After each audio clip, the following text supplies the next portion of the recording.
gonna be Wednesday night, taking calls about the Jazz.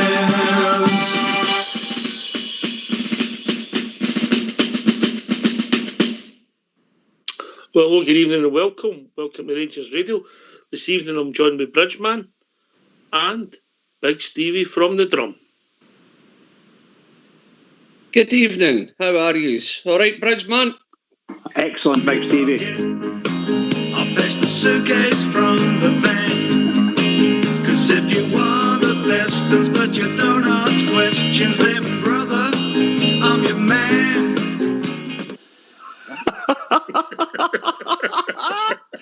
Oh, Stevie. Oh, what a tune. What a tune. Well, if the cap fits, or should I say if the sheepskin fits? I love it. Just love it. Brilliant. Well done. Where's my suitcase? Whose idea was that? Whose idea was that? Was that yours, Oxdear? Nothing to do with me. Okay, it's a Foxy boy then. Yes. The silent assassin, Bridge. The silent assassin. I just love it. I just love it. So can I just say a huge good evening to you guys in the panel. Again, huge good evening to the guys in the lobby and to all the Rangers fans that are listening in all over the world. Good evening. Welcome to Rangers Radio. Before I bring Big Stevie in, should I say, great news, Blackpool True Blues. Great news about your young boy. Fantastic, mate. We're all rooting for him. Yes, absolutely. Absolutely. Well said, Ox. How we doing, Stevie? All right, mate? Brand new, Oxter. I like your wee ditty there, mate. You're getting to know me very, very well. So, yeah, I like that. Del boy, I was beginning to wonder there, case Ergie's copy Rodney. You know? I never thought of that, really. Trigger. Trigger. Hey, listen, mate, if you've got your right ears to the ground, can you get me a couple of these Star Wars figures?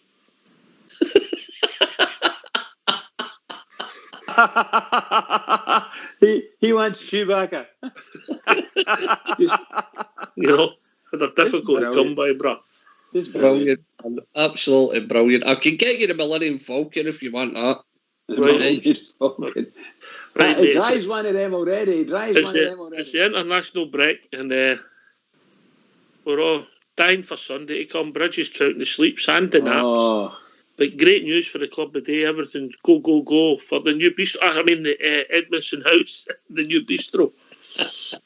The new bistro, yeah. Absolutely brilliant, pal.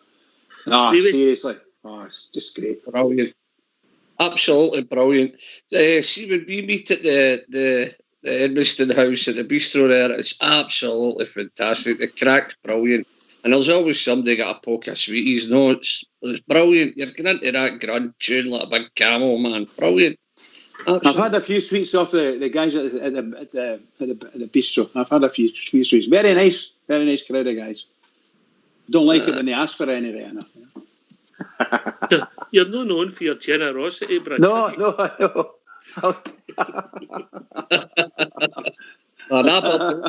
He's another short arms and low pockets. Oh my God. I don't think I'm quite as bad as that, but you're not far away. You'll not be far away, I'll tell you. I'll repeat myself. You're not known for your generosity.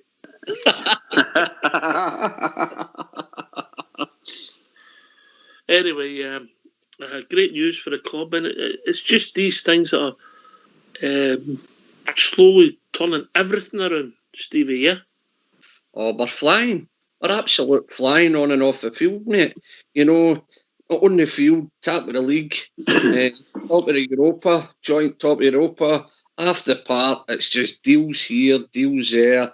Everything's all positive, absolutely banging. Rangers Radio, number one, top of the list on that for me. Getting officials onto the show, everything's on the up. Absolutely everything's on the up. And being a Rangers fan and man, you're talking counting the sheep there to the next night. I can't wait. I really can't wait to get there. 5 sleeps, pal. 5 sleeps. 5 sleeps, Bridge, is it? 5 sleeps. I'm telling you. It's murder Polish. I'm like, I just can't wait till the next day. Can I just say, there's one of the boys in the lobby here, Kenny W2409, is asking for a big shout out to his wife who always listens into the show. I think her name's Fiona. I hope I got that right there. So, good evening, Fiona. Welcome to Rangers Radio. Who do they think you are, Tiger? No, it's just somebody. It's just somebody asking for a shout out. That's off of his wife, so very nice. Bruno Brooks. He's here on here doing birthdays, weddings and christenings. Brilliant. Kenny, hope you and your wife Fiona enjoy this show, mate. I've got to put up with more of time. Oxford, can I ask a wee question? Oh, here it comes. I know Liz that was on the other night, the 75-year-old that was Graffer Rocker trying to get the Rangers game switched on. I'm bringing it up because I know you guys would have done something for that woman. How did she get sorted out all right? We passed it over to the technical team. We main bridge being we're front of house. So the technical team have solved the issue, I believe, or are in the process of trying to solve the issue. Yeah, that's what this station's help each other, the bells. There you go. I nearly died on the same when you says to Fox, they're putting your schoolmates on. I nearly fell off my seat. I reckon this is time. Are we going to hear Foxy's little ditty, no? No, Bridge, come on now. Okay. Bridge, no, don't. I think it's a sin because it's a really good number. Really good number. The best for a while. It's the best for a while. But so we're building up. On you go, Stevie. Very good at the lawyer's letter for a Mr. S. Skipper. Which one? Which one do you want? I've got a number of them. Oh, dear, man. They're piling up. I'm getting hit with something about being a co-accused. I'm not what's going on here. I don't know, man. His brick business must be doing well. The amount of letters he's sending out must be all right for. I'm sure I saw him. I'm sure he was asking people to buy the brick on the show last night. He didn't like it when I attached my letter back to my brick and put it through his window. Oh, Skipper. That's quite good, Oxford. That's quite good. You know, but anyway, we move on. But great news for the club today. Bridgeman will be the project that's it, signed, sealed, delivered, and we move on. And when we do get back to Ibrox, people's maybe not past it in the last few weeks, they'll notice a big difference logistically, yeah? Yeah, like we know what's going to happen down there. As you know, we've been showing me, sort of photos coming through Twitter and things like that, looking great. Emptying up, you're just great. It'll be just fabulous in a year and a half's time when that's up and running and we're in there. Just fabulous.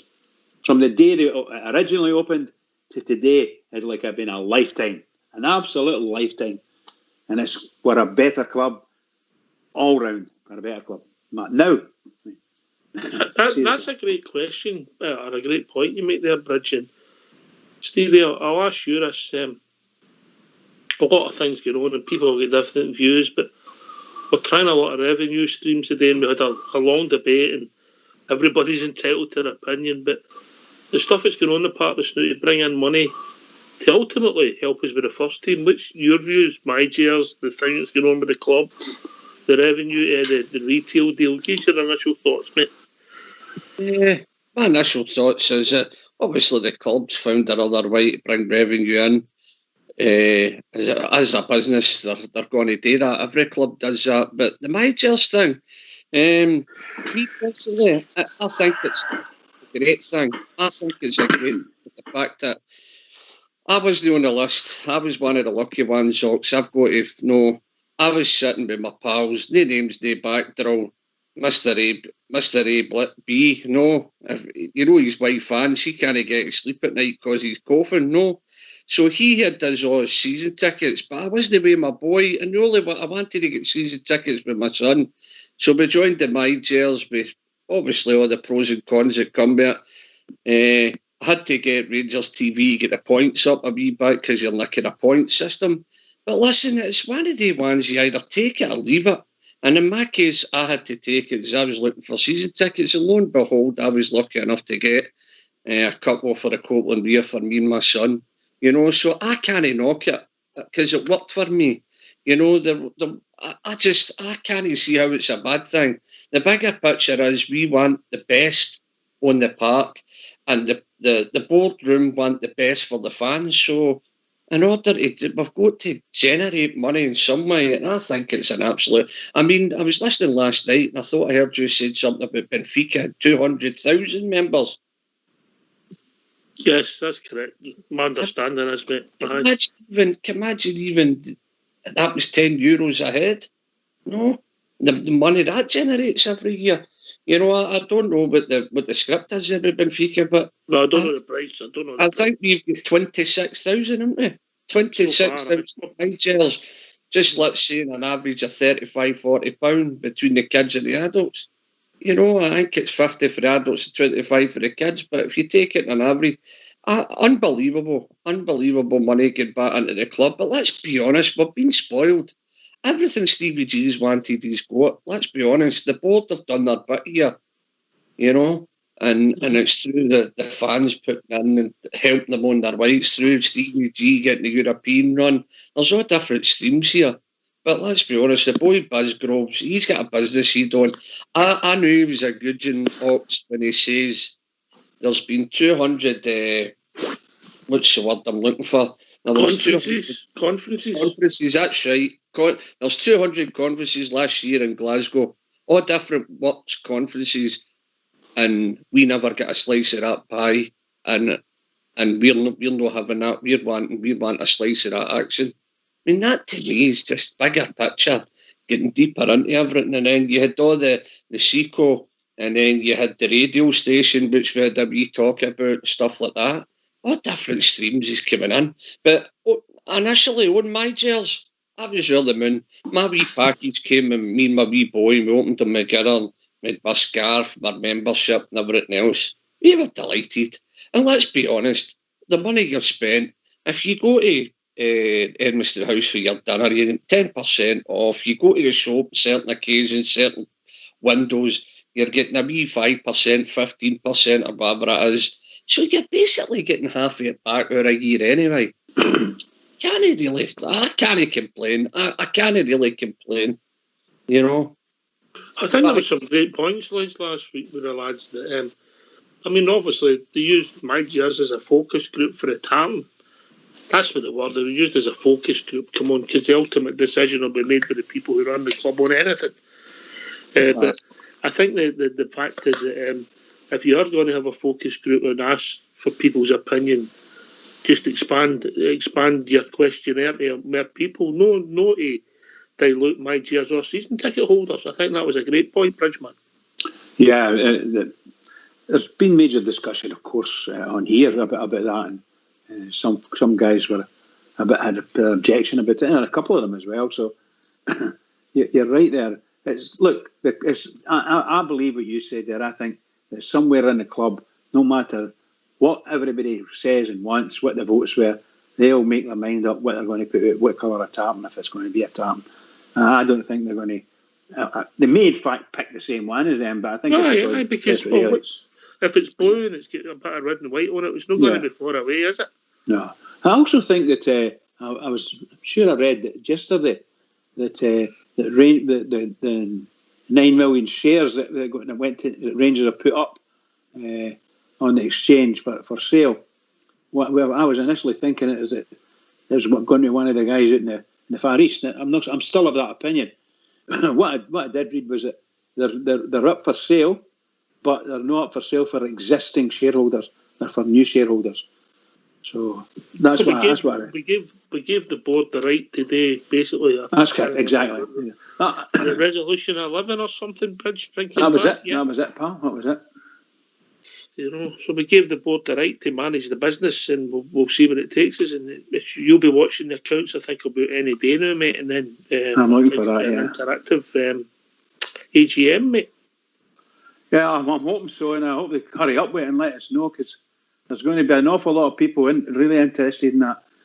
Foxy, I see Foxy every AGM we have. I go and meet Foxy, and then some of my family come in, and I go, particularly my cousin.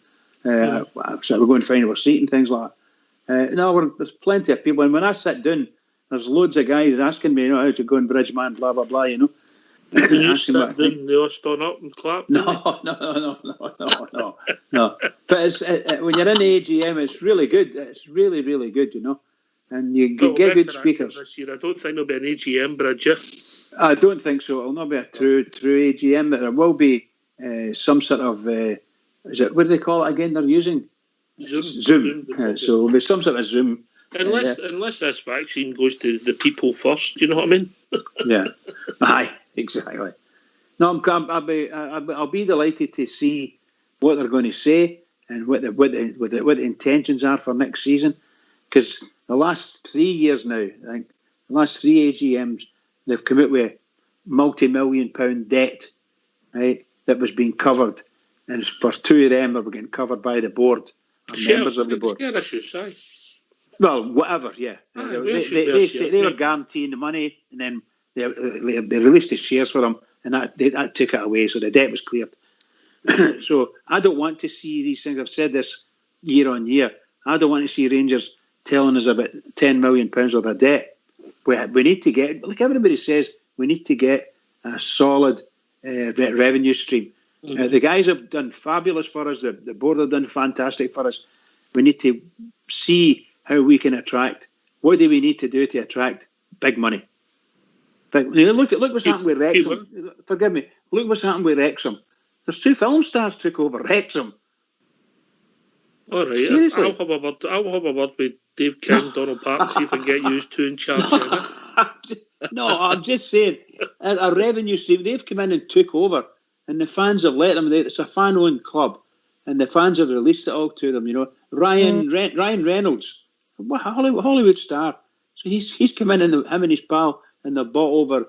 I don't know if they know anything about football at all, but it's really cool. So what that tells me is there is money out there. If we get an idea who it is, they can maybe persuade them to come and join up. That'd be wonderful. Well, can we also put out congratulations? I know you two like a bit of wrestling. We're on the bout again last night. I don't know if you, like Stevie, did you follow that or did you Sky Plus it? Big Drew McIntyre. Yes. Big Ayrshire boy, big teddy bear. Aye, he's won the thing again or something. I'm no a wrestling man, you know. He's won the championship. He's won the championship. I was a big daddy in Giant Haystacks, and Hiroshito was it? What do you call it? Hirohito. Kendo Nagasaki. Bridge was into wrestling big time. Every time he goes to bed, he does a backflip. But I was the WWE. I followed for years, and it changed over to WWF, and so on and so forth, and whatever. They're absolutely. I find it so funny. It's one of the most entertaining games. Listen to me, entertaining sports that I know. And this boy, this big fella for Ayrshire, he's really, really good. You know, he's got that kick. He's got every one of them's got a move. You know, his move is a Claymore kick. And he tells them, I'll kick your head off you. I'll kick your head off you. Brilliant.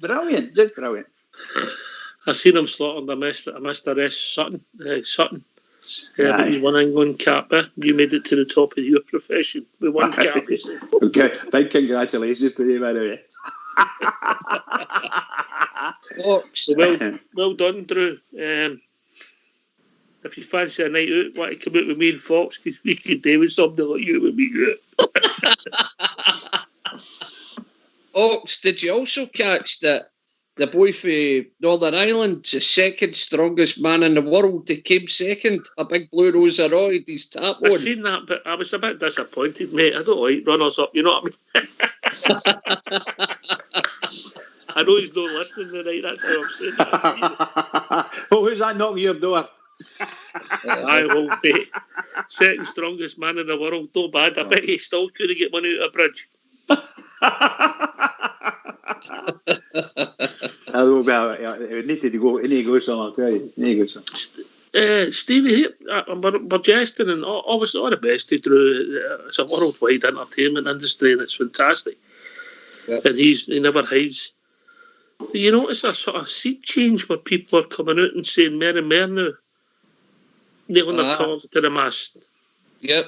Aye, I think it's maybe where we've been. The word's galvanised, everybody knows where we've been and how we're coming back now, and everybody's just that proud now they're coming right out. Because we never had a lot of our film stars, rock stars, etc. would come out and really say, I'm a bear and I'm proud of it, whether across the divide, they let you know every 2 seconds, don't they? So, I can see a wee change in it, Ox, so I can. And it'll be good once Bridge gets his dividend for his shares. He'll be able to entice a few of them to the club and get them all gone, by the way. Oh, Bridge, man, when you get your dividend, what a night out that's got to be. What are you talking about, you linny? Yeah, a dividend on my shares.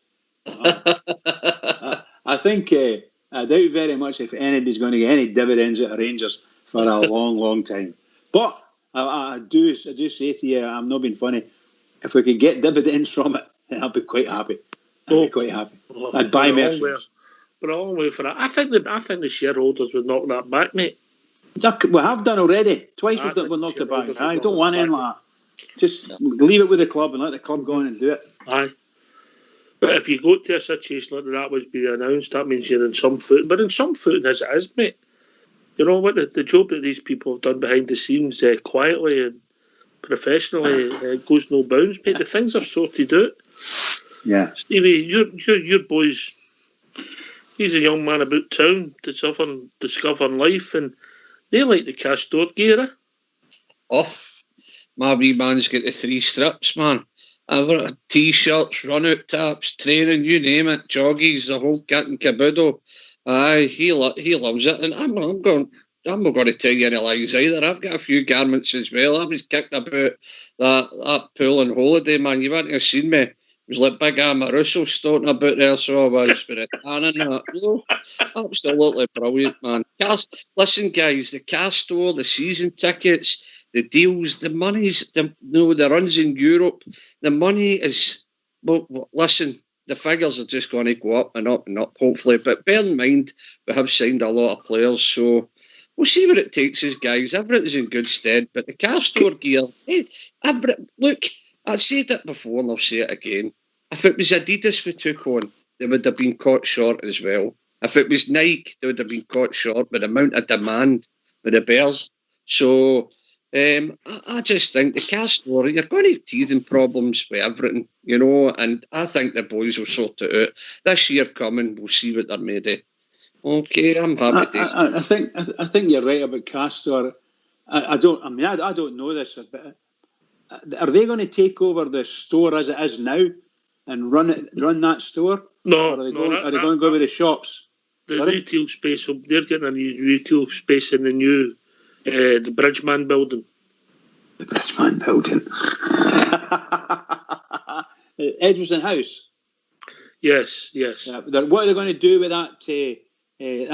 Because they were doing it up supposedly. It's done up now, so that'll be there. That'll be there for maybe 18 months. Yeah. Yeah. So they're using it. Castore is using it. Yeah. It's a Ranger shop stroke Castore. Yeah. That's fantastic. That's brilliant. That's what I wanted to know. So that'll be run for about 18 months, and then they'll all move across to the what do you call it? To the new Edmiston House. There's the rumour we were hearing was that the ticket office is going to move in to the store where it is now. Yes. But I don't know if that's the truth or not. Whether once this place opens, they might change their mind on that. Potentially, But I think the ticket office should be on right beside the stadium. That's what I feel. That's not to say that, excuse me, but Edmiston House can't have a place in there you can get your tickets, because it'll all be on the same computer. But I think they should be right next to it, right next to Ibrox. Because the amount of times you got there and the ticket doesn't work, the list doesn't work, you want to get in there right in. It's right next to Ibrox. It just happens to be away at the other end. I know, it's miles away for everybody. Even. That's positive. Yes, mate. I believe the mega store is going to be some kind of big sports bar type thing. Is that right? There are plans for that as well, mate. To look at that as an ad revenue stream, but none of it's finalised yet, mate. Aye. None of it's finalised. I mean, obviously that'd be good enough. you can actually meet people for a beer. But first and foremost, when they get back to the games first, mate. That's it. First and foremost. Fox had a great point. I'll ask you, Stevie Bridge was on last night, so about this, the COVID. Is it affecting people's habits of watching the football, or do you think they're really missing going to the games?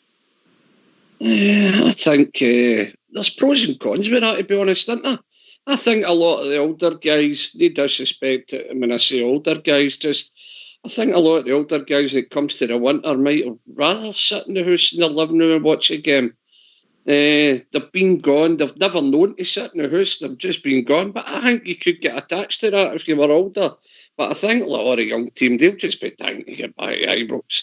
And a lot of the old team and all, But it's got pros and cons, I would say. Me personally, there's nothing like going to the game, the atmosphere before it, meeting your buddies, talking to the team, and a wee bit of crack, and carry on and that, at the bistro, and get into the stadium with your boy and touching the tip of the turnstile before you get and all right, you've got all your own wee things, you do. Like, I'll go to my man Dad's brick and touch that, and and it's just well said, Stevie.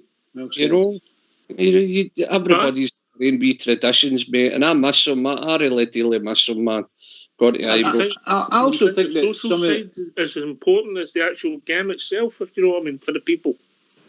Oh, aye. It's a day out for some people, I mean, they were going to be hemmed in for another 3 weeks, according to wee Nippy, So, I mean, it's hard for a lot of people, who maybe, I think it was Fox that was saying the other night, it's a Thursday, he likes to get into the lounge, have a couple of pints, and, and then you're back on the Sunday again, and, it's an interest for some people.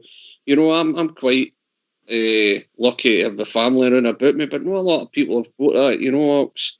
Mm-hmm. There's a lot of guys that normally go to Ibrox are going to get chased back again because their wives are fed up with them in the house,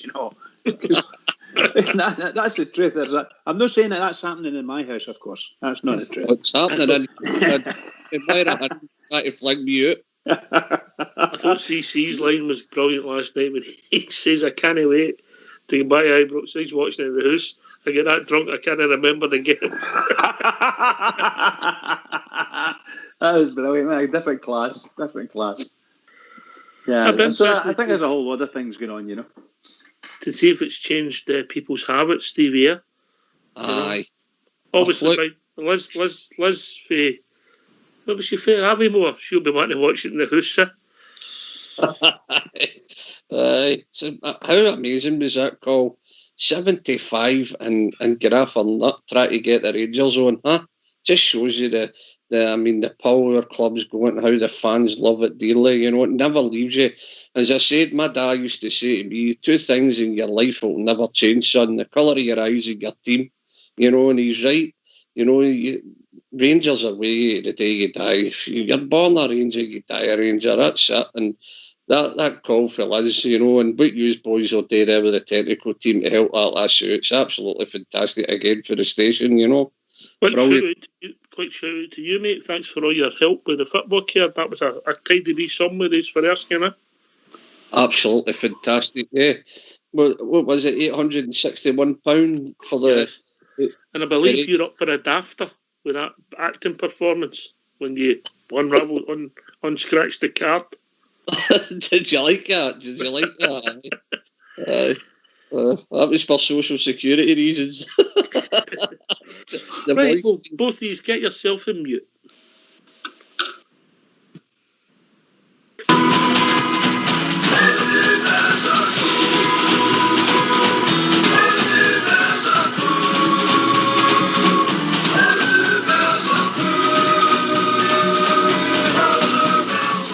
Good evening. We've been joined by Amy McDonald from Rangers. How are we doing, Amy?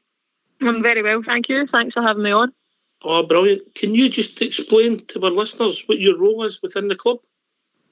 Yeah, so my official title is Women's and Girls Football Manager, and basically I oversee every aspect of the women's programme, from recruitment for the first team, making sure that the standards and expectations are kind of adhered to without the women's programme, and all the way through down to our girls' academy, which we've got girls' teams all the way down to 2009, so I can't believe that we're the only people that are born that So young. in that age. Aye, but that's where we are now. So Right, okay. And how long have you been in that role? recently, I just moved over about a year and a half ago, and before that, at the club, I was head coach. So as well as kind of overseeing everything. So about just over a year. All right, so obviously football's a passion of yours, yeah? Yeah, absolutely. Yeah, so when did your football journey start? Well, my mum always says when I was born, but I'm not entirely sure that that's true. But my dad he played for the juniors, he played for Glencairn, so there was always footballs lying about the house and stuff. And ever since a young age, I played when I went to Clyde Boys Club before kind of moving into women's and girls football. And I played at the national team as well, so I think I've got 30 odd caps for the women's national team. So yeah, football served me well, and I'm really fortunate that it is my passion and that I've managed to kind of do that on a day-to-day basis. So you played and then you moved into this development role.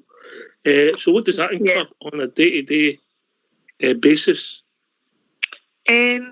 It's really, really varied, to be honest. I think that more kind of making sure now that the operations are right for the first team, so that the coaches can just come in and focus on coaching as well as the other support staff that are here, making sure that they kind of have systems and processes in place.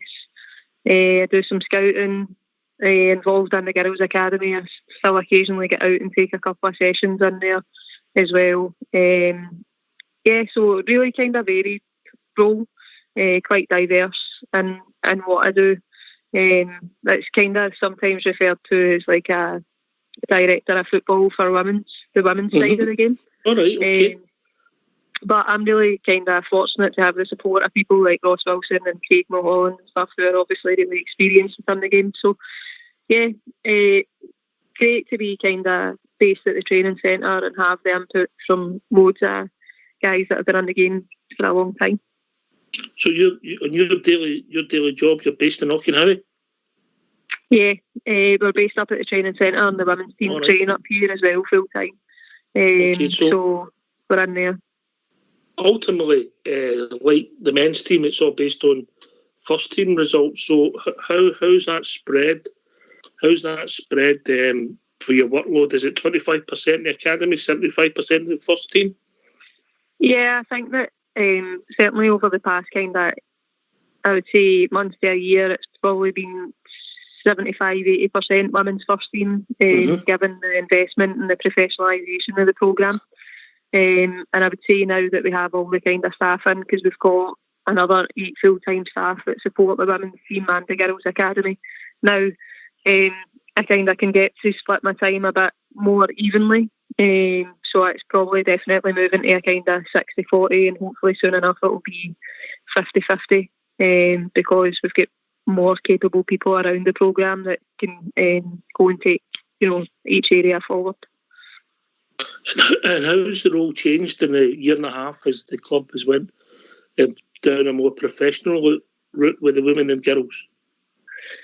I think that for me, certainly it's changing more now that I used to be really kind of task orientated, so really operational, kind of really on the ground and being able to help and be able to identify and solve issues. However, now it's more strategic and moving towards that. So succession planning for the women's first team in terms of recruitment, what our squad will look like in the future, and how the academy will be shaped in the future as well, because we want to be able to drive standards, because the women's team's level has increased so much in the past kind of year that the academy is almost a project within itself to bring young girls and provide them with the opportunity and the platform that they'll be able to achieve that potential to get all the way through. So, right, the first team squad, just out of curiosity, how many nationalities are we touching? Oh, putting me in the spot here. So we've got a couple of Northern Irish. Right. We've got Sonia, who's Canadian Venezuelan. We've got Bala, who's Indian. Dana Burma is French. So and I think off the top of my head, the majority of the rest of the players are Scottish. So. Mm-hmm. And so obviously you bring them into the environment. It's a completely different environment in the west coast of Scotland. Is some of your tasks took up with that, making sure that people settle in? Yeah, absolutely. I think that Bala's probably been the one that's kind of undertaken the biggest cultural change because she's came in from India. So obviously a really different way of living over there. And I think that one of the key things that we always speak to the players about when we're recruiting them is the weight of being a Rangers player, because the expectations are really, really high, and particularly when you stay in the west of Scotland, then, you know, the strip and the badge come with a weight and a responsibility that you need to perform and succeed. And that's sometimes quite difficult for people of different cultures to understand. But they soon do once you kind of come in and see and see the social media and stuff. I think that you know, it's something that we need to get to grips with quite quickly. The weight of expectation, obviously, you had the first Old Firm game of the season there. Ultimately, let's be fair, we were mugged. We were the better football team on show, and I'm sure we'll beat them the next time we play them. But I think after that 90 minutes, they're sitting back in the dressing room. They might understand what it means to play for the Rangers. Yeah, I think so. I think that when you go into the game against Celtic, the intensity, the passion, the drive, everything that kind of goes along with it, certainly for us, and that's the first. A lot of the players actually that have came in, even in January, that's the first time that they've experienced it, to mean something. So I think that they definitely feel that weight of expectation, and to be honest, they were all hurting, and that's good, because it needs to drive standards and we need to be better, because we want to be able to bring success to the club, because that's an expectation of being at the club, that you're successful. Yeah, they're moving on to the academy. What's the numbers, girls? Currently, we've got about 97. 97? Wow. Yeah. And how many do you have in an age group? Roughly 15, 18? Yeah, anything between kind of 16 to 18. There's 2009s, 8s, 7s. They all play in boys' leagues. So they play against boys on a week-to-week basis, because we feel that that's better for their development, just in terms of pace and intensity. The 06s are just kind of transitioning out of the boys' league and moving into girls. Then we've got an 05s and an under-19s age group. So quite kind of bottom heavy, but we want it to be like that, because we want it to almost be a pyramid that people, as they go through, it's harder and harder to get to the next age group and the next age group, and obviously the penultimate of that is to get to the first team. Right, and all their stuff will be supplied, and they'll be there with the Rangers kit on, Castro walking onto the pitch. Yeah, and I have to say that that's purely thanks to one man, and that's Mr. Dave King. We're one of the only clubs that abolished the girls paying fees. So they are treated in many aspects the exact same as the boys. It's the same curriculum that the academy get. The same kind of resource. We're fortunate just now, due to COVID as well, they're based at the training centre. So, branded the same, looks the same, but certainly we've got a bit to go in that journey in our academy, and we're really aware of that. Yeah, but you've got to start for a base, yeah? And obviously success will come instantly, yeah? Yeah, definitely, and we need to trust in the process, and Rangers have obviously been an established club for so many years, and we trust in that. We trust in the process that we see the men's team do, and it runs right through, both boys and girls academy, albeit that they're maybe, 3 or 4 years further down the road on a journey than we are, but we're determined to kind of catch up with them and set a precedent within Scottish women's football. Is there a buzz about the ladies' team like there is the men's team at the moment? Do you feel that? Yeah, I do feel it, and I think that I've been really kind of taken by the support that a lot of external people have shown. There was a lot of kind of, obviously the first game at the weekend that's been live streamed. I think for the first time, a lot of people tuned into it. And I think that, you know, very much now we feel part of the Rangers family, and that's whether it be internally through other staff or, you know, the staff at Ibrox as well, who are really supportive of us, and fans as well, who want us to do well. And when I'm out walking my dog now, I often get stopped.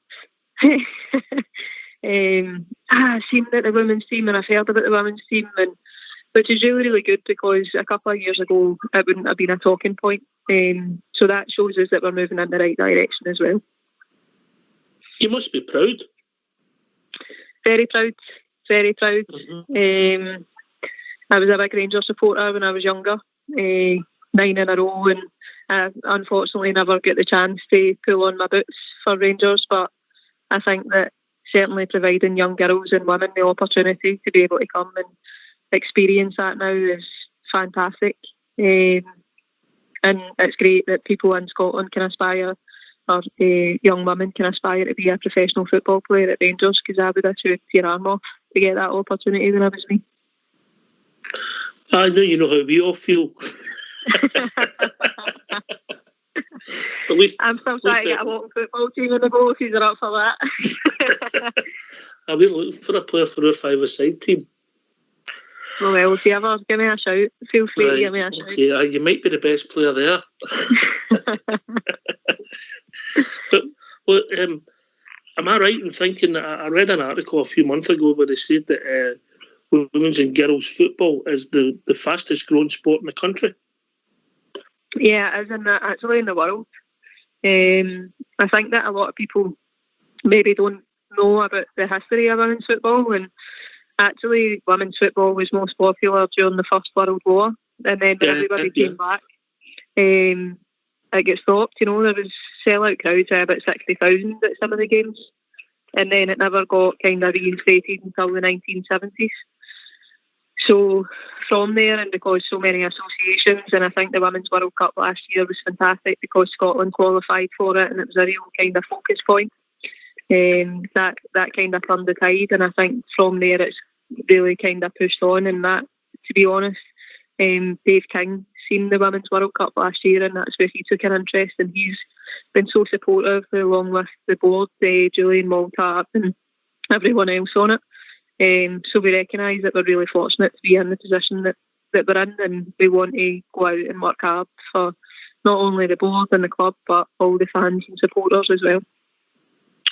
When the ladies and the girls, women's and girls come in, and they've got all the new kit line out, and it's all custom, and we're lining up around the block to buy this stuff, and they're getting it given to them. Is there a sense of appreciation or a buzz, or is it becoming the norm for them, which means you're becoming professional? No, I think that they're still so appreciative of everything that we do, because for so many of them, they still speak to other players at other clubs, and they still speak to, their friends or maybe at other clubs, and they recognise that they maybe don't get the same level of kit or the same provision in terms of coaches or facilities. So certainly from the first team, I have to say, all the way down, they just absolutely love and appreciate everything that the club do for them, and they show that on a day-to-day basis. It's thank you to everyone, anyone that does anything or helps us. Then the players are always the first ones there to say thank you very much, and I think that we don't want to lose that. So it's my responsibility and the rest of the staff to be able to keep that and continue that and not lose that, because we should never lose sight of how fortunate we are. Short term, medium and long term, what's your expectations? I think kind of short to medium term we want to win. There's no getting away for that. We want to go to Champions League, and longer term I want to sell out Ibrox. I want people to come and support the women's team the same way that they do the men's team. And I want to put on a performance that they'll appreciate and play the type of football that the club has come to kind of know. So yeah, no any small aspirations here, and we just need to roll up our sleeves and keep working hard to be able to achieve it. Would you envisage something like Sunday, potentially you would have maybe been playing that game at Ibrox, and then we could have maybe thousands of people coming along to watch these. Yeah, but I have to say that I actually think that it's probably working in our favour at the moment. I get it's terrible circumstance for everyone, and obviously there's more restrictions just been put in place. But even for us, I think we had just over 1,000 people that had paid to watch the game at the weekend. Right. I don't know if we would have had 1,000 supporters there to come to the game, but even if half of them have taken an interest or thought, or they go and say to their pals, or go and say to their family or whatever, no, I really enjoyed that, you should watch it, and we get to spread the word that way, then hopefully by the time that we come out at the other end of it and fans and supporters can come to games, that we'll be able to get more support. We talk a lot about rising stars at Rangers, yeah? Is there anybody young that particularly, I don't want to put you on the spot, and if you don't want to answer it, don't, but is there anybody we should be looking out for that's going to be a cracker of a player? I'm not going to name specific names because I don't want to show. No, don't put them.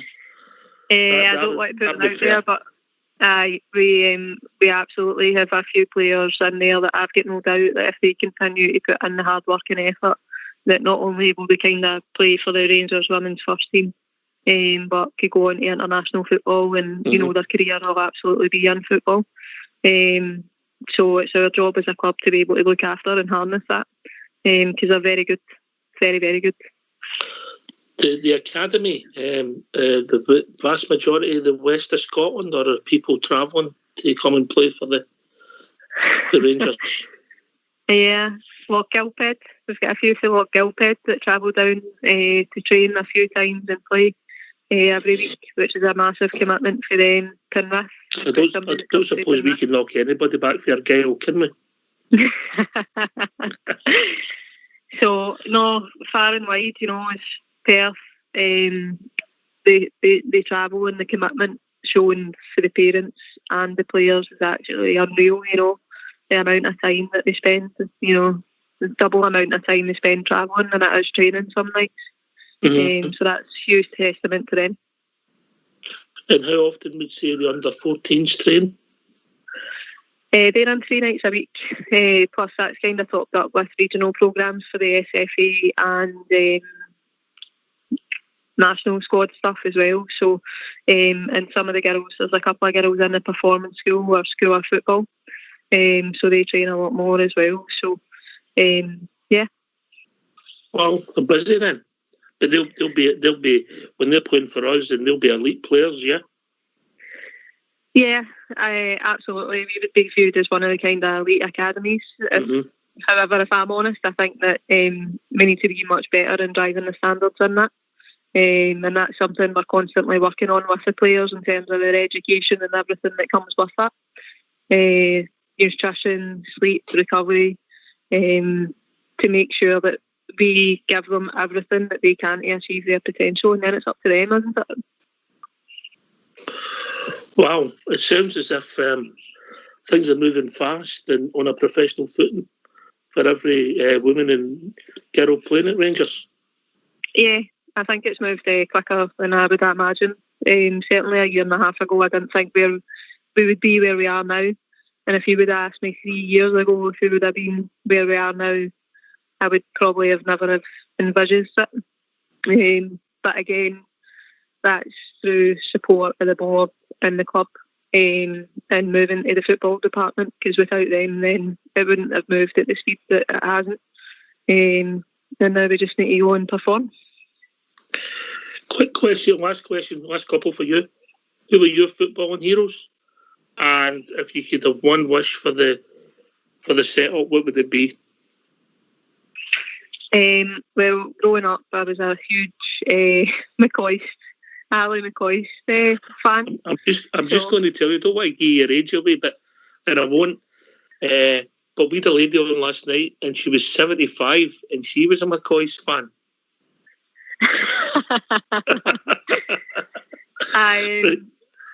Just because I grew up during that era, and actually a couple of times even I've met Mark Catley a few times as well, and it was just such a special time at the club, coming through 9 in a row.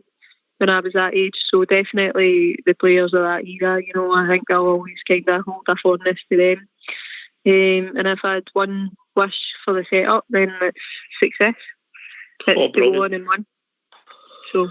Listen, Amy, thanks for taking the time to come and join us here in Rangers Radio. I hope all our listeners are enjoying it. And if everybody's got the enthusiasm you've got, I'm sure you'll go from strength to strength. Cheers, Amy. Thank you.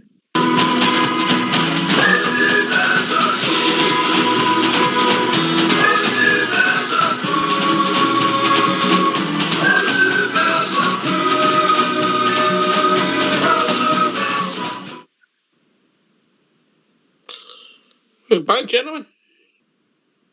Sure are. Yes, indeed, pal. That was brilliant, by the way. Absolutely fantastic. The bluebells are blue. Magic. The enthusiasm, obviously, difficult job for anybody to start building things from scratch, basically. But the big insight was the input that Dave King had into the whole project. Stevie? Listen, I was listening to the lassie talk. First of all, I'd like to congratulate her. She's an absolute ambassador, the lassie. Just the way she was talking there about the club and everything. I'd like to, honestly, the lassie sounds a great ambassador for our club. And I'd like to congratulate her on everything she's done, first and foremost. The bit that I was took back with was the numbers, 90. And you asked her the question, you know, what kind of numbers we talked about. She said 90. It's some operation the lassie's running there, by the way. And it sounds, look, she's in heaven. Obviously, she's grew up with football. I heard her mention Clyde. And that's one thing. But I was saying to you, Farrell, my daughter Alana, she was a physio at the Rangers ladies for a wee while. And she's now full-time with Clyde and part-time with the Kilmarnock ladies. And I was talking to Alana and I asked Alana what can I know, and she said, oh, she's a lovely woman, Amy McDonald. Absolutely fantastic woman, dead nice person. And that was enough for me. And she came across absolutely brilliant. But a bit of an operation, Ox, you know, and you were saying there about Dave King. Fair play to Dave King. He's made it equal right across the board there for the lassies and give them a good start, you know. And by the way, the lassie's very ambitious by the sounds of her. You know, she's very ambitious for a club. And I liked the bit she mentioned about the badge weighing heavy and what her outlook was and everything else, the traditions and that. Absolutely brilliant interview, by the way. And I just hope, I really hope and pray the lassies good this year and really do something. And because they're hungry. You can hear it. They're hungry and desire. It must be a lot. You heard about the lassies there for Loch Gilphead. They're probably travelling more in their training. You know, it's absolutely fantastic. They're coming from far and wide. You've got the 3 last international lassies there for the world. I know India, Canada, and France. Absolutely brilliant. Things are only up for the lassies, and well done to every single one of them. They wear the badge, so we'll support them. Richmond. I think it was brilliant. I think our knowledge about football and the way, by the sound, we don't know everything. By the way, 30 Scotland caps, Bridge. I'm saying that's fantastic. I mean, what achievements they've had, you know, superb. You can't take it away from them, can you? And she's very, very proud to talk about the Rangers. It's just amazing. It's amazing. Yeah, I think you did really well there, Oxford. Really well. Another great interview by you. Really and truly. Thoroughly enjoyed it. Well, we're going to go to a tune shortly, but if people want to join us, what's the number? The number's 0141 356 1972. Well, join us at Skype at rangersradio.online. We brought in a call with Fox, our old school boy. Phone in, hang up, and we will phone you right back. Well, it was a pleasure to speak to Amy. The enthusiasm and the professionalism shone through for me, Stevie. Oh, hi, Sean. Wait a minute. We've been joined by a caller. Evening, caller. Hello, Sean. This is Robert from Dundee, pal. How we doing, Robert? On Sunday. Say that again, Robert? I said we're going to win on Sunday. Yes, we're going to win, Stevie. And Stephen, I got one news for you, right? The girl I'm going out with, she's an Aberdeen fan. Oh, mate. Well, look, Robert, it's simple. You can always get another girlfriend, but you're stuck with the Rangers for life. I can't you stuck with me till and fucking die. Oh. Aye. Oh, we see me a host, Robert, there. But Bridge, the professionalism and the enthusiasm shone through it. And when she mentioned eventually selling at Ibrox, she's got a name. Whether it'll happen short term, medium term, or long term remains to be seen. But it's happened in other parts of the world. Can I come in there, Ox? Yes, mate, on you go. The lassie said that herself, she goes a wee walk with a duck now and people are starting to shout out there, people are taking notice of the women's football team, I was one of the guys that paid the small amount of £3.50 to get the game switched on, and the lassies were unlucky. The Celtic goalkeeper had a great game, there was a couple of great saves there. The lassies were very unlucky, but I like to look at the wee lassie in the right-hand wing, the wee winger, wee blonde-headed lassie, I can't mind her name, but she looked a right good wee player. They'll come good, but as far as the women's the whole kit and caboodle goes, very passionate the lassie Amy sounds, and I think she's the right person for the job. I had a wee chuckle with myself when she said I get 30 Scotland caps. That's 29 more than Mr. Sutton. One cap. Well said, Stevie. Well said, Stevie. It's Big Drew's named up. One cap. One cap. Yeah, but yes. See, his career's not finished yet, is it? Well said, Bridge. Well said. But listen, thanks to the club for sending Amy to speak to us. Somebody once again in official capacity for the club. Yeah. We really appreciate it, Bridgeman. Yeah, absolutely. Well appreciated for me anyway. I think all of these things are from when I was a young lad coming right through to now. The improvements have come, shall we say, the movements and improvements on everything have came through, and that's one area where has been improved.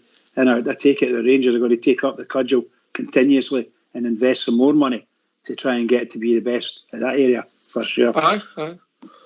As Stevie said, great that somebody in an official capacity come and speak to us. Oh, just wonderful. Stevie, you're called. Oh, sorry. I think it's, listen, we've had ex-players, we've had writers, we've had, commentators, you've had everything, but it's good to get the official people, and congratulations to Rangers Radio. That's twice now we've had official members on. It's absolutely brilliant, and it gives you a good wee insight. I mean, I would never ever have known the lassie had 30 caps and 90 people in their whole training camp and stuff like that. It gives you a wee insight, everything. Every day's a school day, and it's thanks to Rangers Radio for the platform there. I mean, I'm sure some of the Bears would have, there's a lot of people starting just to take notice of the women's setup and that now, but the more they hear about it, the better for the lassies. And as I said, I don't care where they go or whatever. If they pull on that blue jersey, I'm supporting them. They wear that badge, I'm supporting them. That's it. So, well done to her. And for me, she just seems right determined where she wants to be. And that'll do me. And she sounds a right good bear. You can't ask for any more than that, Ox. All right, get yourself some mute. We're going to have a tune.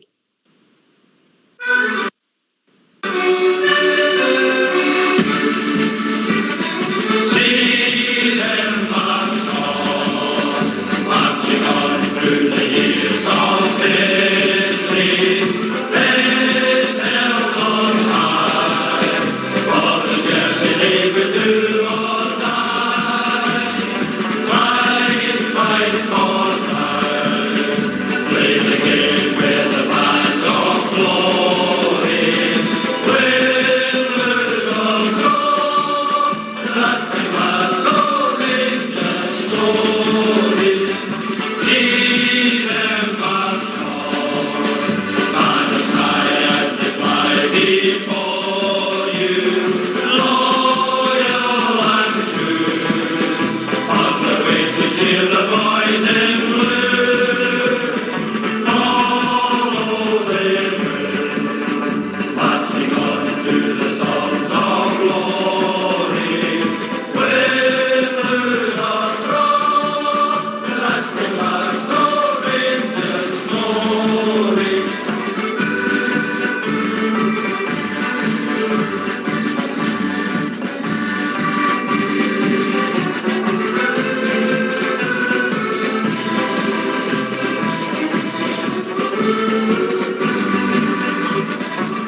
before you, loyal and true. On the beat you cheer the boys in blue.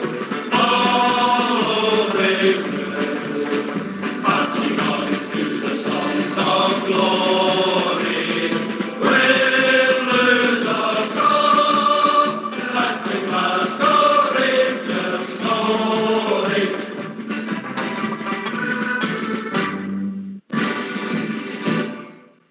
Win, lose or draw. Oh, that's the Glasgow Rangers story. Marvellous, marvellous. All right, come and join us 0141 356 1972 if you want to phone in.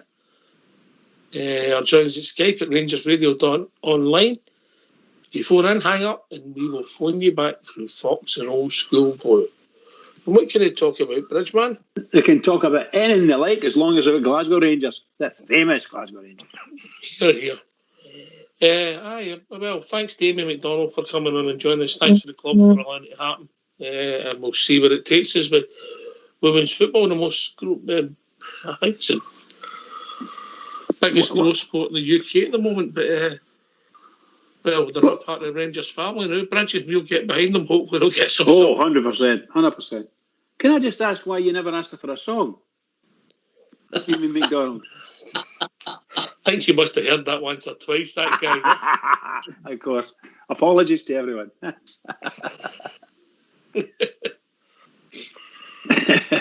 good. We had there was a wee bit of that before it, but she must get fed up with that, Stevie. Aye. So I should probably hear a few one-liners, but listen, brilliant wee interviews. I said before, gives you a wee insight to things, you know. And again, brilliant for our wee station to get a platform for the lassie to come on today, you know. Absolutely brilliant. Okay, so as I said, come and join us, give your thoughts. We're building up to starting to build up to a game that Bridgeman can't go to keep his sleeps counted when we come back after the international break. Hopefully, Stevie, everybody comes back safe and fit. Well, the only one I've heard anything about is Big Balogun, and apparently walked through the side of the pitch, so that was a good sign. So maybe he's hurt. I think it was his ribs I heard it get rattled, but whether it was or no. But aye, as you said, we're just hoping everybody comes back, and because by the way, what a strong side we've got. You know, we've said it before. We've got an absolute strong pool now. As I said, Barisic comes out, Big Shirley's in. You know, Hollander comes out, Balogun in. You know, everything's brand new, everything's ticking out. And Aberdeen, as Bridgeman would say, biggest game of the season coming up. Biggest game of the season coming up. And I'll tell you now, we beat Aberdeen, we're in right good stead. See, we put the gauntlet down and let people see we're no looking over shoulder, we're looking forward. It's a bit us. You said it yourself, Ox, we play with one. That's simple for me, but hopefully everybody comes back fit, Bridgeman, and safe as well, which obviously with the present pandemic is a priority, yeah. Oh, I think it would be wonderful. Let's put it this way. It would be wonderful if we got all our players back with no injuries, no knocks, no anything, and safe, as you say, safe. That's what we want. Get them back safe and ready to rock and roll. And of course, the manager will pick that up Thursday, Friday when they're out doing their training. And I dare say the first day will not be that much training when they're travelling all the way. Oh, they'll be back to Friday. That's what I'm saying, by Friday. Well, you know, some of them will be there, some of them won't. But they'll be treated with a bit of cotton wool around about them. They'll be wrapped in cotton wool and asked to get out and go on and do some light stuff. And as long as they're clear, as long as they clear any of the tests and all that, that's all I want. I just want the players that play for our team available, everybody fit and available for selection. And I hope everything's okay with Sir Stephen Davis, who left the Northern Ireland squad for personal reasons. So I hope everything's okay in Stephen's. Well, what do you interpret that to be? Personal reasons? I interpret that it's got nothing to do with us. Okay. What would you say it is? Did he just say him away, or do you think he just says that maybe they'll let him go because he's got a big game coming up, you know? Oh, exactly what it says on the tin, Rich. Right, okay, bud. So if there's any stories come out, I can deny them. Aye, it's not true, mate. Right, okay. Yeah. I don't know how to interpret it any other way, Stevie. Yeah. That's it. It's personal reasons. It could be one of a million things. It could be a serious thing, or it could just be something slight, but personal. You know, we can look into that. And, you know, look, the guy's a total gentleman. He's a pro. He lives away for the game. Brilliant. I dare say there's nothing serious. I just think, no, what can you say? It's personal. But for me, I really hope he's got a year left. His Rangers, I think it's next year, isn't it? He goes, his contract's up, so I just hope we can get him another year or 2 years. He's a fit pro. I mean, Fox is right. See, when Fox, I'm going to get into a wee rant here.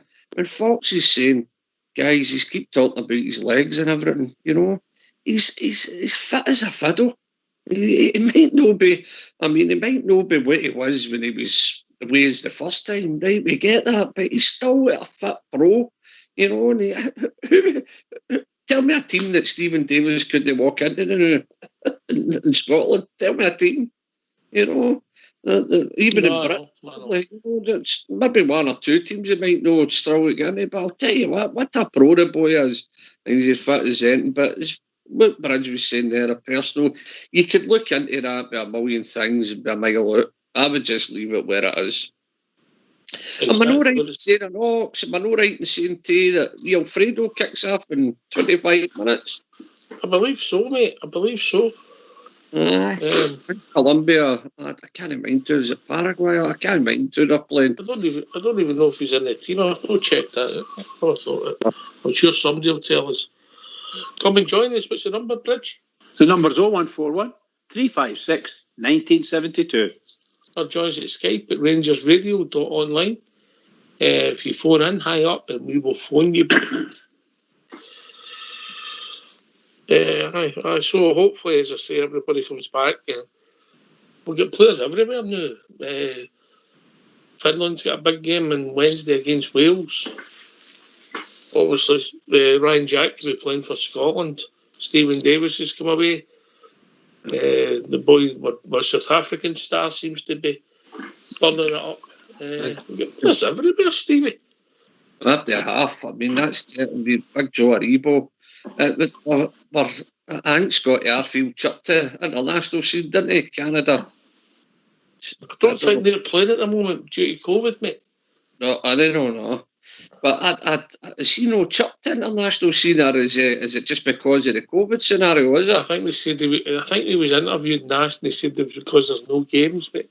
All right, aye. Well, anyway, listen, that just shows you the strength and depth of our pool now. Everybody's more or less an international. And let's be honest, even the ones that are the international, Tav, Golson, guys like that there, man. Come on. I mean, I was listening to a wee thing there the other day. Is Tav not eligible to play with Scotland? Because he's been here, played here for so many years. I think it's next. I looked it up there earlier on in the week, or maybe even last week, and it was something like his 5 years is up at the end of this season, and after 5 years they're eligible under the law.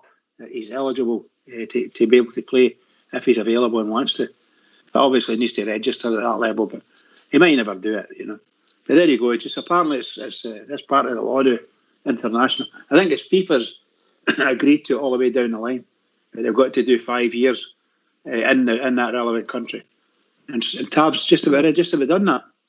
I think there's an agreement between the four associations in Britain that they'll no use that system, guys. Right. Okay. All right. There you go. You learn. See, every day's a school day, Stephen. Certainly is. Where did he come from? There's a queue.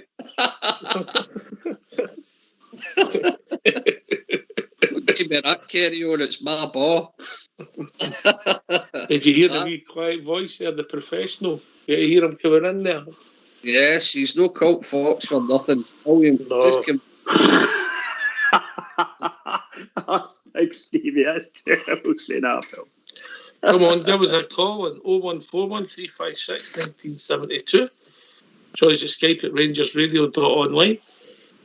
Phone in, hang up, we will phone you back. Talk about Henry Rangers related. Are you glad that the project is going on at Edmondson House? I see some of the pictures that are doing the rounds on Facebook. God, it looks impressive. I don't know if you've seen some of them, Bridge. Aye. I think it's the whole idea that they're going to do this, the Rangers are going to do this, they're going to spend a couple of real few million quid on this. It's going to be wonderful, just wonderful. The fans will absolutely adore it. The Rangers fans will come back and get involved in Edmondson House. Any that stayed away in the past, any that's thinking of staying away, or maybe this COVID stuff maybe impact on some people. As soon as it's clear, then they'll all want to flock to Edmondson House. And some of the guys that doing, for instance, Corby or doing in Brighton or whatever it is, doing in Portsmouth, places like that where we've got guys that come onto the show. These guys will want to come up and they want to see Rangers, the new Rangers area. And my God, it's going to be fabulous. It's going to be absolutely wonderful. So looking forward to it. 5 sleeps. By the way, Colombia are playing Ecuador tonight. Ecuador, that's who it is, Brad. Ecuador. Right, okay. Hopefully, Alfie gets a goal. It'd be wonderful. Yeah, I can tell you, it would be wonderful. Stevie, is he your number one centre forward at the club? Alfred Morelos. Yes, 100%. We're a different animal when he's when he's ways. We're just a different animal, you know. He's got a new role in the team. You can see what he's doing. He's trapping deeper, and it's letting wee pockets. It's letting your Roofs of the world and Kent and that slide in and get the goals, and that's probably one of the reasons there's a bigger range of people scoring goals through Alf playing that deeper role. But for me, it shows his class in Europe, man. He's absolutely class. You wouldn't have him at the team. I wouldn't have him at the team. I wouldn't have him at my team. Maybe it's other people have got a different opinion about the boy. You know, how can you go for having 3 and 4 and 5 red cards in one season to absolute next to nothing? It just tells you something about that one season, doesn't it? You know, I've said it before. His game's totally changed now. His temperament's better. He's playing a deeper role. He's not as selfish now. When he gets the ball, he's passing it. He's not just shooting on sight. He's a different animal this year, guys, and I think that's why we're getting so many different scorers. Just said he's bringing people into play, and I wouldn't have him at the team. I definitely would. I've stopped by him for day dot on this show. When I heard the bells on this show, getting him at tight. We've had enough of him. He's no listening to what Gerard's saying and everything else. And I come on and I fought his corner saying, guys, there's a bigger picture here. Don't fall into the trap. And by the way, referees had him done in the tunnel before he stepped in the park. And I think people know hindsight's a wonderful thing. We said the show quite a lot. And I'm telling you now, when you look back to last year to this year, the referees under the same word. No, I just think the other year there he was getting refereed at a different level, you know. But for me, we Alfredo all the way. Alfredo! All right, we've been joined by George VK. Evening, George. George. All right, lads, guys. Georgie All right, boy. what's on your mind, All mate? right. How you doing, George? All right? You all right, George? You all I'm right? sounding a pound, Mucker. Sounds a Excellent. pound. Well done, buddy. Well done. How's yourself? You all right? Fantastic, pal. Thank you. Good Thank to you hear, very much. Mucker. Good to hear. Oh, this Right, international George. break cutting my throat, mate. Oh, it's tough, mate. It's tough. It's Did tough, you not but hear the it's man, going mate? on now. Did you hear the man, mate? What you call it? Uruguay were playing Colombia. That Suarez is now tested positive for that COVID. So they're trying to say that, but saying that Morelos was known for that long, so it might not happen, but mixing with other players, so you don't really know what I'm talking about. Go and mute, Bridge. Go and mute. Sorry, please. pal. Sorry. They mention a COVID there. Luis Suarez is known to bite people, isn't he? He's a man-eater. He's a man-eater. They wrote songs like that for him. He's a man-eater. I've got my own views. I don't know if in this present climate it really makes sense for teams to be training all over the country, the world, mate. I've got to be honest with you, George. I don't know. I agree with you 100%, mate. I don't think you should be doing it at all. In a pandemic, no way. No.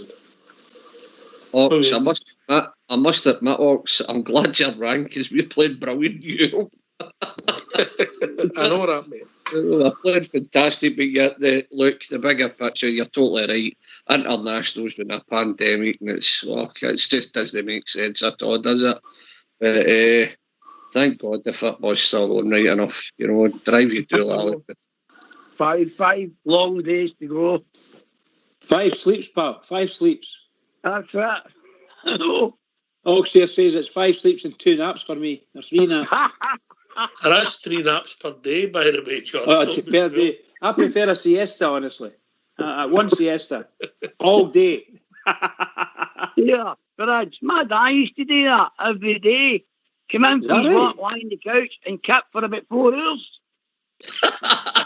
If you woke him up, you got the way for the world and left out. Then you all go to his bed. You just crashed out in the couch. George. If you woke him up by it was death. Death, George, love it. Couches have played a big part in your life, haven't they? Aye, I know. I was told George in there look for trouble, I'll tell you. I was talking to somebody the other day and he said, I heard about your settee. I went, my what? He went, your settee. I went, my couch. He went, your couch. Your couch. Your couch. So you're famous locally, George, are you? I know for that reason, no. No, I doubt it very much, mate. Naughtiness. George. Aye. George, your dad used to kip the couch. Did they turn the light out? Maybe the society man was due to the door. He'd be lying in the couch with the cricket on, by the way. We weren't allowed to turn the telly off. They turned it off. We'll be tidies. All right, okay. Seems like a decent family. You seem to have a terrible life. The flashy blade was on the other side, you know what I mean? You must have had a terrible champion life. the Wonder Horse, George. Oh, yeah. Oh. Uncle Sandy. Fantastic. Oh, brilliant. Right, George, what's on your mind? Come on. Hey, mate, man, I'm just been hanging, you know what I mean? Gutted that hang with the games have been up. I hate it when the games are on, you know what I mean? It's just monotonous. You're on out things to talk about. As the international break's one of the hardest things we deal with. Oh, it's a nightmare, man. A nightmare. Scotland ought to just pull out it. I'll tell you another thing, but once we do start back, Stevie, we play Aberdeen. With a run of games, I think that's us right up to March now, isn't it? Aye. It's a programme and a half, and that's why we need strength and depth. That's why we need everybody back with us international cater, fit. You've got a programme ahead of you. I mean, look at the first couple of games, Aberdeen and Benfica, innit? No. And let's be honest, guys, see if we win the 2 games, man, that'll be you more or less qualified for Europe. That'll be you through, points. 10 points, wasn't it? If you win that game, you would have. So, that'll be you more or less through and beat Aberdeen in the league. I can't see you're not losing any points here or there. We are absolutely solid, man, and we're playing great. And no matter who comes on the park, I have no worries now. Do you know if we kept our back 5 and flung whoever you like on, I would think they would win any game. All right, is that how confident you are, right? Huh? Is that how confident you are? Anyone midfield? It doesn't matter who's in the midfield, doesn't matter who's up front. See if we keep our back 5, that's our back 4 or whatever, our back 5, sorry. Fling anybody on you, like, and I'd be pretty confident the way we're playing now and the way the guys are fitting in and fighting for their places. I'd be pretty confident. Here. I think the next two games for us, not that I want to look for any further the next game, but they're really tough games for us, based on what we know, of course. I think that Benfica is going to be, well, they're a class team, and I don't think Aberdeen are a class team, but they're always gritty against us. So looking forward to it. 5 sleeps. That's fun. It's the best of both worlds, isn't it?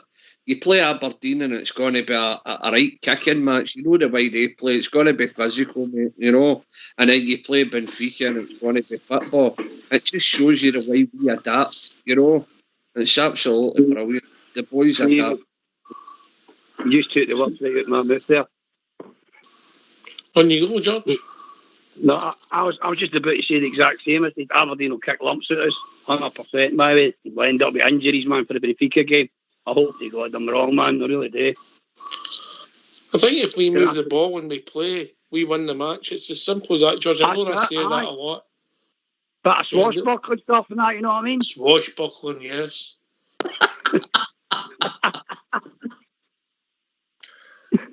I was in there trying to tackle the suit there, lads, by man, but it was a non-starter. What was that, George? It was that gold suit, man. I couldn't find 9 carats. I was oh dear. Love it, fam. Love it. Have you tried the Oasis soup, George? Have you tried the Oasis soup? No, I ain't that. You got to roll with it.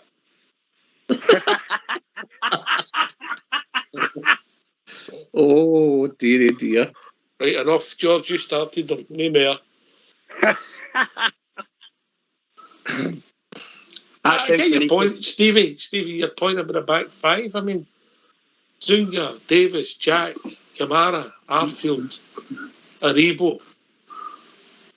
Pick any 3 up front. I think Kent and Morelos have got 2 red jerseys, mate. If I'm being honest. Aye. Mm-hmm.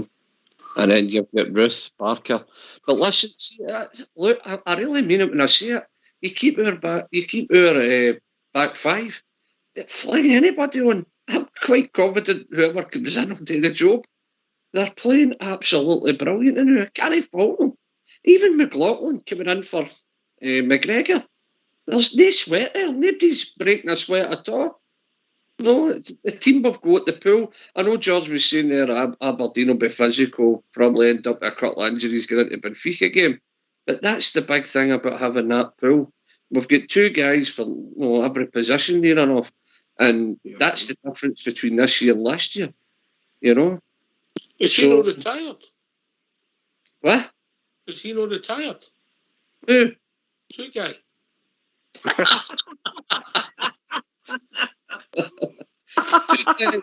guys.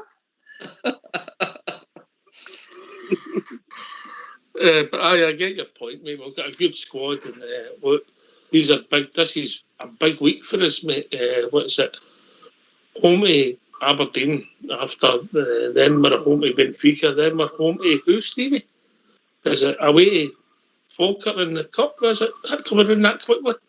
I think so. Aye, innit? Aye. I think it's just. I think we actually play on a Saturday. Can you believe it? No, we don't. It's a Sunday. So, aye. We're playing on Sunday. We're playing on Sunday. So we'll get 3 competitions in a week, basically. Yeah. Yeah. We have indeed. Yes, we have indeed. Right. So obviously we want to progress. 3 points in Europe, and qualify for the quarter-final of the Conference. Yes, indeed. And it's there's the pressure. There's the pressure straight away. The way you said that there. You get 2 games at home, but they're really, really important games against well-known, for us, well-known teams. And as Big Stevie said, one, you're going to get tore right into you, absolutely tore into you, whenever they get a chance. And the other ones are going to try and play us off the park. And we know what Falkirk are like. They're on a plastic pitch, and they'll try to kick us off the park as well. So it was probably, but. I must admit, we should be well up for our game now.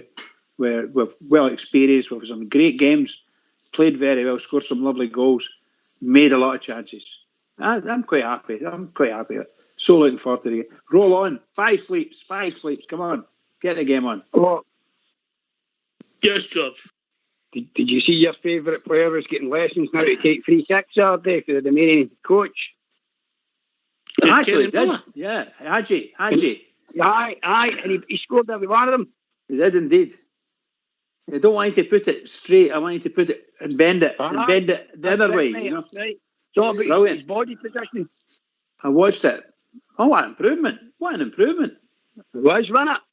Well, I mean, from what he was doing to where the guy spoke to him, that was brilliant. Yeah, brilliant. That's what I mean. Every shot he took, he scored. Yeah.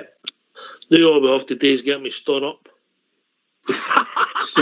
Well, you know, I think, by the way, you've got a really good point there, because I've said this for a while to people like Hadji and Kent, for instance, because they're a wee bit light, and I mean that sincerely. They're a wee bit light, and they're easily nudged off the ball without getting killed.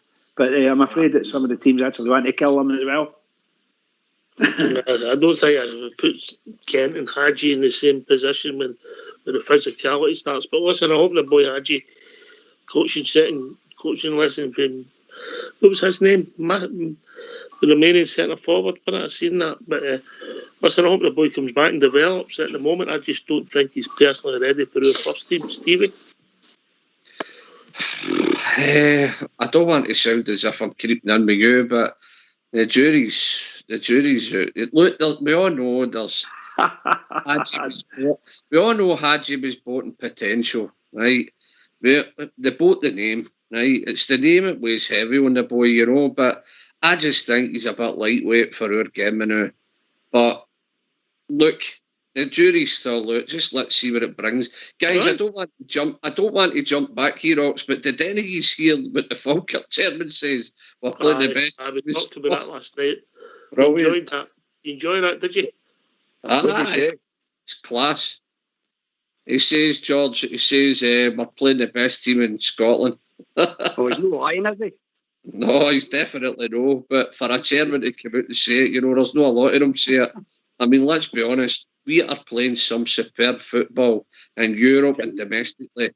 And how many people have come out and congratulated Rangers for getting the coefficient up, for Stephen Gerrard coming as a young rookie coach. Every year there's been steady progress, and he's built a team that's absolutely unbelievable, and he gets absolutely no praise for it.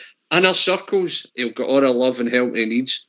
Outside, the media, other football teams, it's nice for somebody else to come out and say something like that, you know? It really is. Yeah.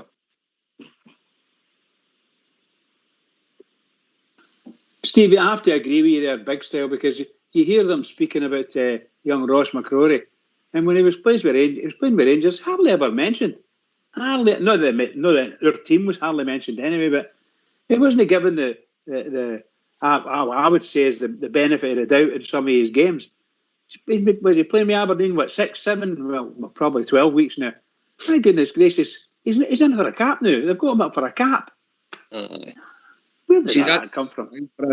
Cast your mind back 12 months. It seems to be if you were a Rangers player, you would get in the Scotland team. 100%. 100%.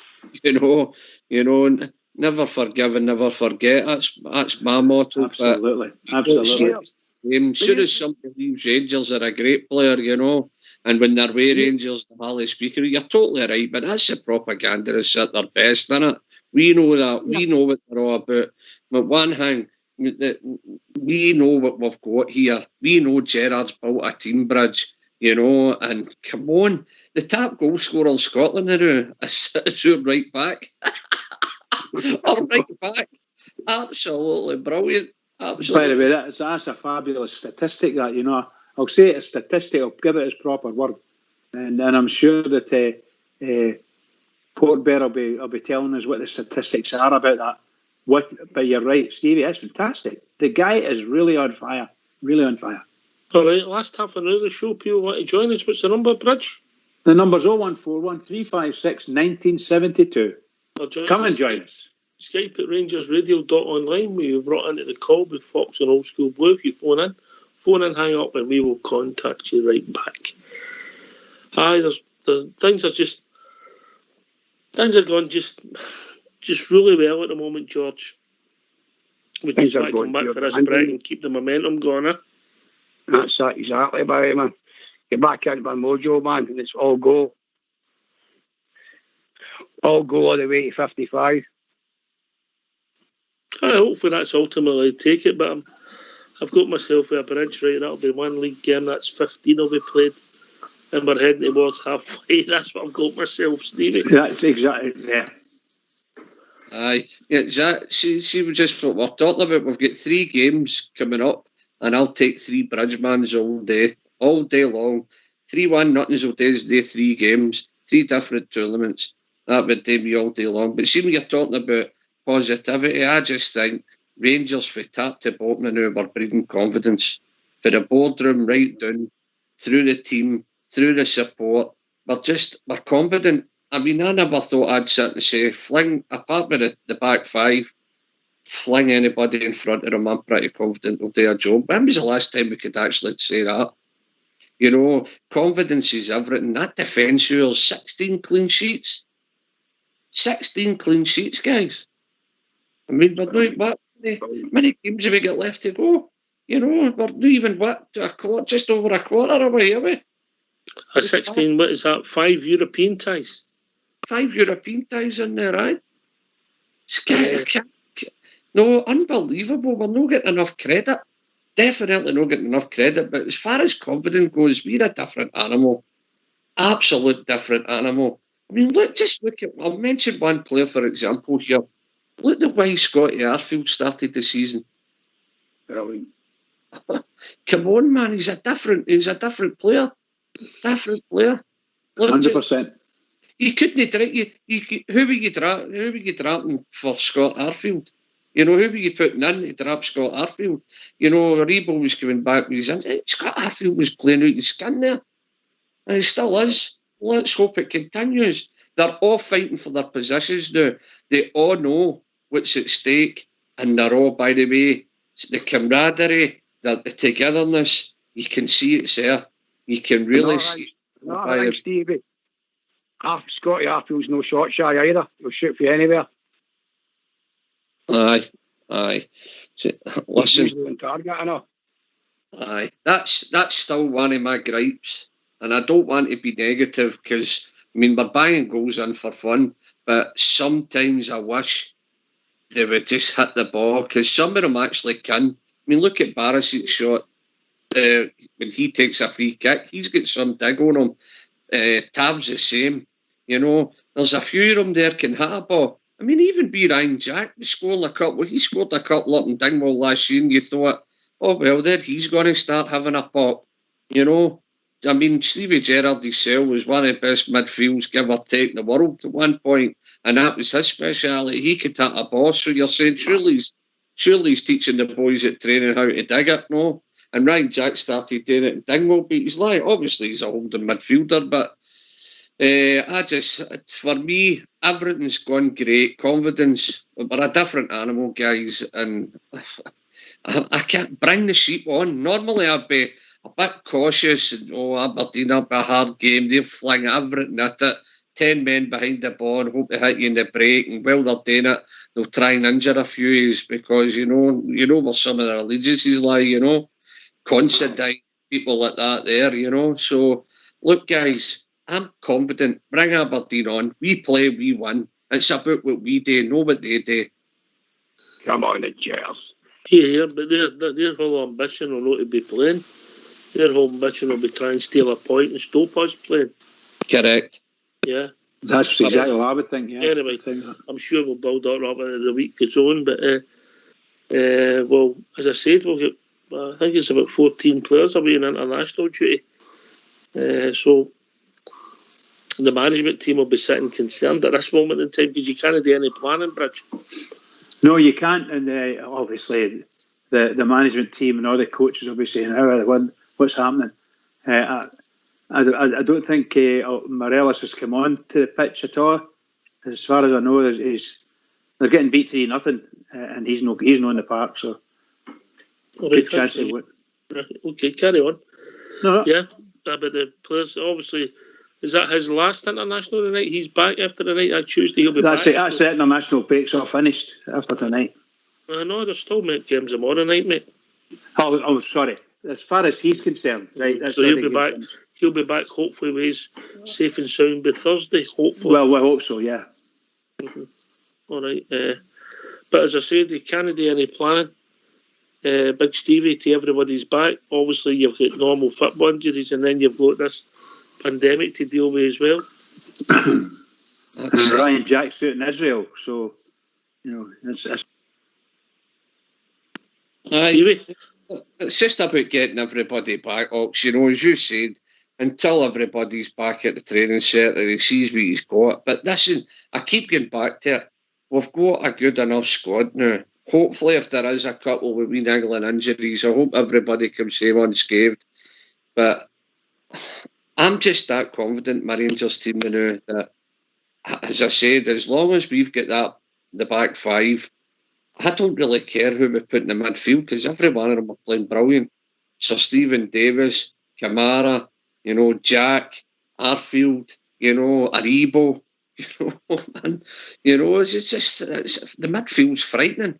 And then you got up top, you've got Kent, you've got Morelos, you've got Roof, you've got the wee man Barker coming in with his speed and European nights. I'm really, the whole thing, I'm just buzzing, man. I'm like wee George with a new couch, buzzing. George. We'll get the show sponsored by DFS for George. Oh, brilliant. Brilliant. I hope you're not... Getting a massage while I talk, Just a wee point here. I think it's either Old School Blue or Foxes, but I noticed in the lobby saying, congratulations to Yanis Hadji. He captained his country to the UEFA Under-21 Championships. There you go. They're through. They're through. Well done, Yanis Hadji. Maybe that's how he was dropped into that age group, mate. How we looked at the negative. Maybe in a big game, he come up when they wanted to play him in it. That's a great chance. Huh? Yeah, that's a great chance of that, yeah. And you come, George? Did he score?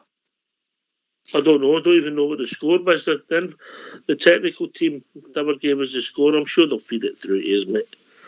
No, I totally agree. That's why they put me in under 21, because the older team are bigger built, more physical. He's off a lightweight, you know what I mean? And I said that when he came to his man, he looked off a lightweight and all. He seems to get knocked off the ball all the time. And every time he gets a tackle, he thinks it's a free kick for him, man. And it's just, I don't know, man. I just hope, man, he can pick up from where his thing, coaches told him how to and learn from there, you know what I mean? Maybe give a bit back rather than take it. I still think he'll do something at the ordinary, mate, that we'll be speaking about. I think he's got that in the 30-yard volley at the top, man. Aye, something like that. He's got that in his locker. It was a one-each draw. And you come, Stevie. Oh, it's cast your mind back to Standard Liège. What a dig he had for 30 yards. Remember and by the way, it dipped and it moved and it just whistled by the woodwork. Honestly, what a goal that would have been if that the own went on. It wouldn't have been the best goal in that game, but would it? No, but see the 4-1 goal of the month. Aye, brilliant. That was brilliant, mate. I know. That was a cracker, man, wasn't it? That was a class finish. Class finish. Aye. Experience finish, wasn't it? The last time good goals like that was the Drybrough Cup, wasn't it? Oh, Sandy Jack, the belter, and nobody spoke. It was all about Cooper, though. Anyway. Right, so we're moving in the last 20 minutes of the show, waiting on people to come and join us, give our thoughts. They all must be keen in this international football. What's the number, Bridge? The number's 0141 356 1972. or joins at Skype at rangersradio.online. We've brought in a call with Fox or Old School Blue. Phone up, phone in, hang up, and we will phone you back.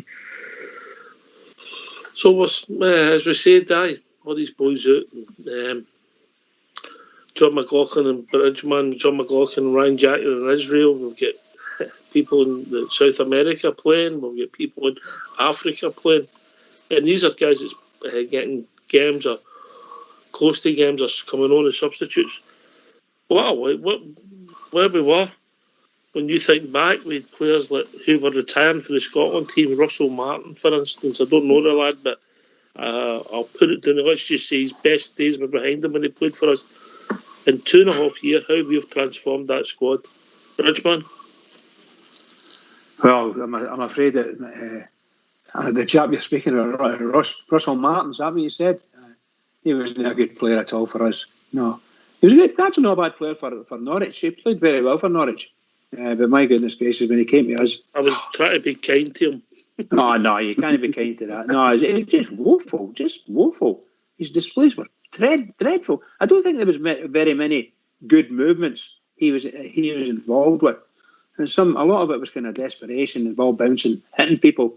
No, I wasn't keen on him. I wasn't even, shall we say, I don't think he was any good whatsoever. For Rangers, no good. All right, well, he's joining us tomorrow night, Bridge, to talk about his Rangers career. Yeah, well, I take it. That'll last about 2 minutes. I'll say good evening, caller. You could just try that one. Good evening, caller. Right. Oh dear, sorry, Bridge. No, you carry on, buddy. No problem. Oh, I was being polite. His best years were behind him. Does that? Well behind him. Actually, I don't know what he did I don't know where he is now. He's probably still playing. He's managing somebody. He's managing, is he? Wow. He's managing now. I'll check that out for you, Stevie. But the point I'm trying to make is how quickly our squad's transformed. I mean, what can we say? It's night and day. 12 months, 18 months ago, look at it now. Look at the bench we've got. Look the way we're talking. I mean, look at our goalkeepers. Just everything's just internationals all the part. Big Balogun coming in. The strength and depth we've got, it's just, our squad's night and day. You know, I feel as if I keep repeating myself, but it's true. You know, I'm just so confident in no matter who we play. And we're front up 5. 16 clean sheets, I keep saying it. You know, that, and by the way, that's by the front. Joe running back there and defending Terry midfield. That's not just down to the 5 at the back. They're all playing their part. They're all buying into what Gerrard's teaching them, you know, what he's doing with them in the training ground. You can see what he's doing, the lovely wee triangles, how the hunting packs get the ball back and everything else. You can see the hard work's paying off. And I believe it was Connor Golser himself says, we've been trying this for 2 years and it's finally coming together. They've all bought into it. As I said, the camaraderie, you name it, you can see it. It's all good vibes. They're all playing for each other. They're all together. And my God, that squad's dear. What a team Gerrard's built. What an absolute team he's built. And by the way, I'm surprised nobody's mentioned one of our best signings. It's an international duty. Comes back unscathed, Big Shane Duffy. I hope he comes back all right. I hope he's no injured in any shape or form. Wow. I see he was up to his old tricks again on Sunday against Wales. Oh, dear. By the way, you'd be better than me in the defence, honestly. Bridgeman's your defence expert, Bridge. I can't argue with Big Stevie for the drum. That's a statement that says everything. Really, our best player, unbelievable stuff. Unbelievable. I'm not kidding. I've only seen the highlights of some of the stuff from the news. You're sitting there watching it, and who's this guy that's lying behind the guy that's just scored? Who's this guy that Connor Golson booted the ball through his legs? He smashed the ball against him. The rebound that came to Golson. Golson put the ball through his legs, scored 2 goals, and the 2 goals were against Duffy. Unbelievable. It's a litany. Nearly every goal that Celtic gave away, Duffy was at the centre of it. Oh well. We're very happy, very happy. Well, mate. Ridgeman, stop being nice. He's a plank of wood with the green and grey on. He's Oh, plank of wood. It's just a Stevie! absolute. I agree with Stevie, 100%. Actually, I think you've been quite nice. That's a bit of an insult to a plank of wood, you know what I mean? We're live, Ox. We're live. Right. And we don't want to get me George started. He'll be No, getting these- no. Stay No, with the George, forest, you pure keep it at this one, George. That's what I say. He's staying at the forest. The forest is pure teak. It's pure teak. You're doing well tonight, pal. You're doing really well. The jokes are usually brilliant on here, George. What's happened to you? I don't know, mate. But Lack of Rangers. That's what aye, it is. we're starting to feel it, and obviously everybody's getting put down to further lockdown pretty much in the west of Scotland, so it's going to be more important Aye, for I know. the football for them, Stevie, innit? Oh, 100%. Listen, Ox, don't be kidding. I mean, for a lot of that wee woman stumbled across your show last night. Shows like this and the Rangers are keeping a lot of people taking notice now, you know. There's a lot of people out there, no goat family and whatever, and all the crave for their football, their Rangers, you know, and shows like our wee show, you know. All the corner, I mean, 120 different countries are listening to our wee show. I mean, that is absolute a feat itself, you know, and you're totally right. Everybody's just with the news we got today for the government, you know, which, listen, they're just moving the goalposts. I don't even think they know what they're doing. But anyway, that's neither or. We're all just lucky that we've got Rangers to look forward to. And this wee station every night, most people, you've got your regular people, hundreds tune in our wee station every night and listen to us talking about the Glasgow Rangers, you know, the Rangers family. It's absolutely brilliant that we'll still get that. No, but the numbers are important. It's about the people and all that, but it's no hundreds now. It's listening on a daily basis, mate. It's thousands. Yeah. It's unbelievable, mate, the feedback we're getting. Don't know how, Bridgman must be doing something right. George, name any of your jokes. There's people listening. No. I think everybody realises there's a serious side to our radio station as well. We want to be as good as possible. We want to reach as wide an audience as possible, and we want people to come on here and enjoy, and obviously behave themselves while they're here. But get in there and enjoy yourself. Become part of it. We've got tremendous characters with different attributes. Obviously, we've got Stevie, yourself, you've got Fox, you've got Portbear, you've got JFK, you've got Linda, you've got George Logan. We've got all the people in the lobbies, the people on Facebook, people on YouTube that have got their own wee communities talking to each other. But there's one thing we've all got in common, Stevie. Aye, that's the Glasgow Rangers, mate. My Rangers family. Absolutely brilliant. And by the way, just get back, Ox, you always play yourself down and everything else and the credit. The first time we got locked down, it was easy for the show to cut and no, come on, maybe do it. And you kept it going. I know each night for all these people. And that was 10 out of 10 to yourself and Bridge and the boys for doing that. You don't think I've done that for my insanity? That was silly. Anyway, we'll be joined by a caller. Evening caller. There ain't no sanity clause. Oh, George, sorry. there. Who are we shouting at now? We've got a caller. Evening caller. How we doing? Who's this? It's Jim. Oh, Jim, how we doing, mate? Sorry, mate. No bad. George, did you enjoy Amy McDonald? Did you hear her? No, I did not, mate. As I'm saying, you might. Will do.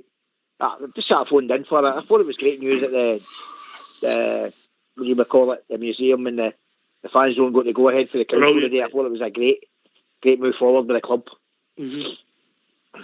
Absolutely brilliant, mate. I mean, obviously, it'll give us a focal point. We'll be able to build up a lot of things. We'll be able to get the tours right. People will be finishing on the shop, revenue streams, doing things properly.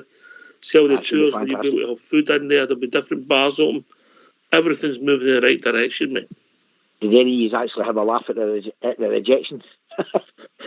Funny enough, I read a couple of them. I found them quite fantastic, man. entertaining. Follow, man. Oh, yeah, they were pretty hilarious. I read a wee bit that says, you know, that famous resolution 11 they had, you know, about Rangers and the SFA giving them a licence and so on for Europe. Apparently they brought it out. It was all cancelled and finished. Somebody's brought a new one out called Resolution 12. I don't know how it went. It's for their AGM. They'll probably vote against it. They're just no real, these people. No real. Jim, I'd be interested to know if you take your time, mate, if you listen to the archive to the woman, Amy McDonald, who came and joined us for the future reference, just your thoughts, mate, because I know how much you. I will do. I will do because I'm snibbed up for the next 10 days. Aye. I'm on, mate. I'm hold up. All right. Have you had the track race? Have you? No, it was me that were tracing, I think. All right, okay. All right, mate. I hope you're feeling all right, mate. Well, I'm just trying to keep my old thingies up there now, mate, and listening to shows like this, man. It's doing a world of good. As I'm saying, it keeps your sanity. It does help people.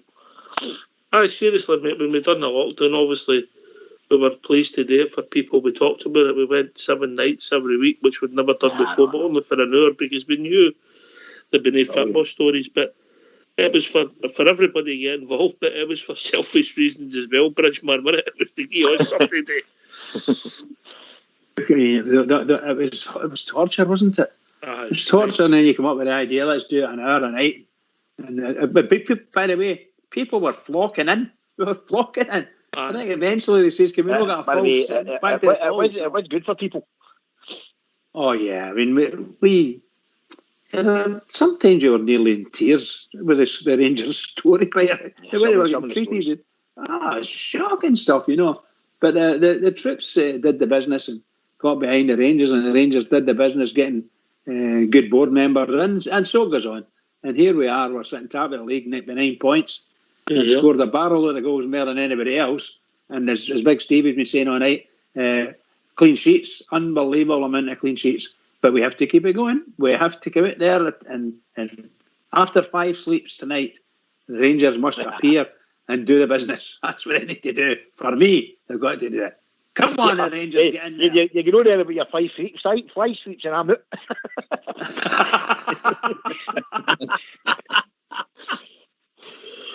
If you need any food parcels or that sent, I'll give you a number. No problem, mate. No problem, mate. No. Jim, before we're just going to wind up, mate, but obviously we're going into a real crucial period, mate. Aye. Again, Sunday's another one of these cup finals, and we know this mob how bad they are and how we don't like us. They'll be into us, all right. But if we play with football, as I say, as Lena Martel used to say, one day at a time. I'm just taking one game at a time, and that'll do me. All right. Well, Bridgeman, we've reached that time of the evening. Oh, you're kidding me on. No. I'm thoroughly enjoying this day. Well done. Can we not stay on like Radio Clyde did? That'd be fantastic. You don't get extra time. Can we not do what Radio Clyde did and stay on? Let me think about that for a minute. Go for it. The answer's no. The answer will be no. Guys. Can I just say to all the Rangers fans all over the world, and particularly the Rangers fans here on Rangers Radio, wonderful people. Because the Rangers really, really need us. 5 sleeps. Keep it going. No, but we'd love to stay on, but I witnessed earlier on Big Stevie's on a promise. So...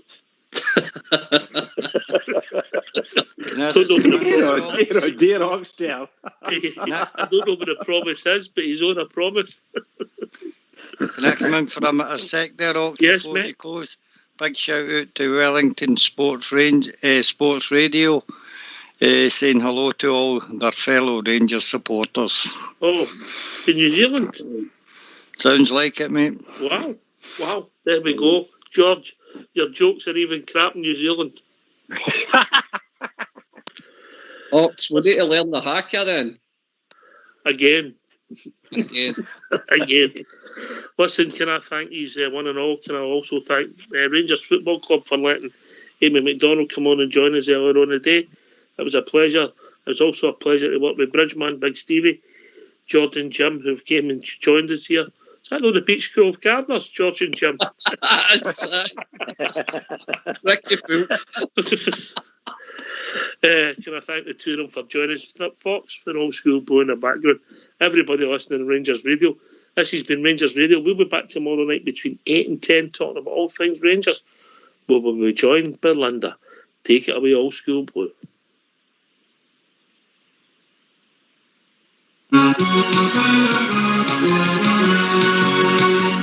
How many years ago, my boys, I left the Glasgow town. I followed the pull of the Yankee land and here have settled down.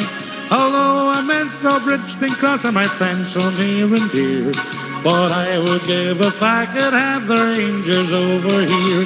Singing Talk of California where the sun shines all the year. Singing Bama about your Broadway light so clear.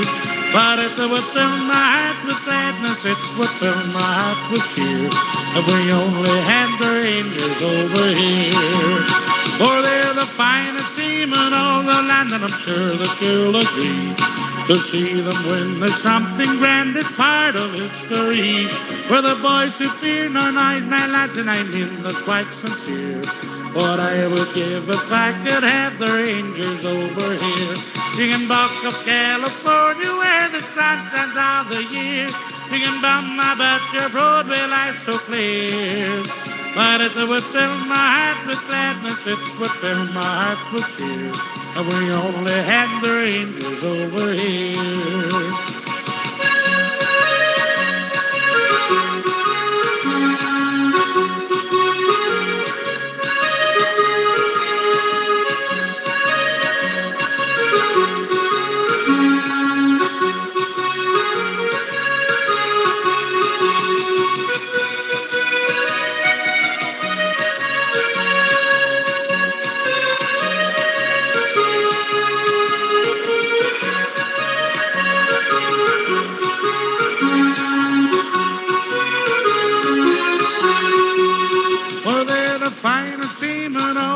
And I'm sure that you'll agree. To see them win is something grand, it's part of history. For the boys who fear no noise, my lads, and I mean that quite sincere. What I would give if I could have the Rangers over here. Singing Talk of California where the sun shines all the year. Singing Bama about your Broadway light so clear. But it would fill my heart with gladness, it would fill my heart with cheer, and we only had the Rangers over here. And we only had the Rangers over here. And we only had the